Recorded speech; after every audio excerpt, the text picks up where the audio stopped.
യുക്രൈനുമായുള്ള 30 ദിവസത്തെ വെടിനിർത്തൽ കരാർ പുടിൻ അംഗീകരിച്ചില്ലെങ്കിൽ റഷ്യ വലിയ പ്രത്യാഘാതം നേരിടേണ്ടി വരും എന്ന ഭീഷണിയുമായി അമേരിക്കൻ പ്രസിഡന്റ് ഡൊണാൾഡ് ട്രംപ് യുദ്ധം അവസാനിപ്പിക്കുന്നതുമായി ബന്ധപ്പെട്ട് അമേരിക്കയിലെ ഉന്നത ഉദ്യോഗസ്ഥരുമായി നടത്തിയ ചർച്ചകൾക്ക് ശേഷമാണ് ട്രംപ് ഇപ്പോൾ ഈയൊരു താക്കീത് നൽകിയിരിക്കുന്നത്. യുദ്ധം അവസാനിച്ചില്ലെങ്കിൽ ഇത് അവസാനം ഒരു മൂന്നാം ലോക മഹായുദ്ധത്തിലേക്ക് വഴിതെളിക്കും എന്നും ട്രംപ് ഇപ്പോൾ മുന്നറിയിപ്പ് നൽകിയിരിക്കുകയാണ്. സമാധാന നീക്കങ്ങളിലേക്ക് റഷ്യയെ കൊണ്ടുവരാൻ എന്തൊക്കെ അമേരിക്കയ്ക്ക് ചെയ്യാൻ കഴിയും എന്ന ചോദ്യത്തിന് ട്രംപ് വളരെ വിചിത്രമായ ഒരു മറുപടിയാണ് പറഞ്ഞത്. സാമ്പത്തികമായി റഷ്യയെ ഞെരുക്കാനുള്ള ഒരുപാട് കാര്യങ്ങൾ അമേരിക്കയുടെ കൈവശമുണ്ട്. എന്നാൽ അവയൊന്നും തന്നെ തങ്ങൾ ഇപ്പോൾ റഷ്യയ്ക്ക് നേരെ പ്രയോഗിക്കുന്നില്ല. ഇതിനുള്ള പ്രധാനപ്പെട്ട കാരണം അമേരിക്ക ആഗ്രഹിക്കുന്നത് യുദ്ധത്തിൽ ഒരു അവസാനമാണ്. ആ സമാധാനം പുനഃസ്ഥാപിക്കുന്നതിന് വേണ്ടി ഇതൊന്നും ചെയ്യാതെ തൽക്കാലത്തേക്ക് റഷ്യയെ വിട്ടിരിക്കുകയാണ് എന്നാണ് ട്രംപ് പറഞ്ഞത്.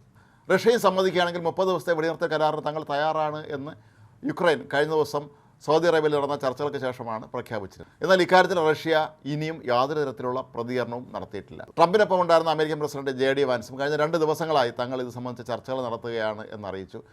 റഷ്യ ഈ ഒരു വെടിനിർത്തലിന് സമ്മതിക്കുക തന്നെ ചെയ്യും എന്നാണ് അമേരിക്കയുടെ പ്രതീക്ഷയെന്നും JD വാൻസും വ്യക്തമാക്കി. ഏതാനും ദിവസങ്ങൾക്ക് മുമ്പ് റഷ്യയ്ക്ക് വ്യാപാര ഉപരോധം ഏർപ്പെടുത്തുമെന്ന രീതിയിൽ ട്രംപ് മുന്നറിയിപ്പ് നൽകിയിരുന്നു.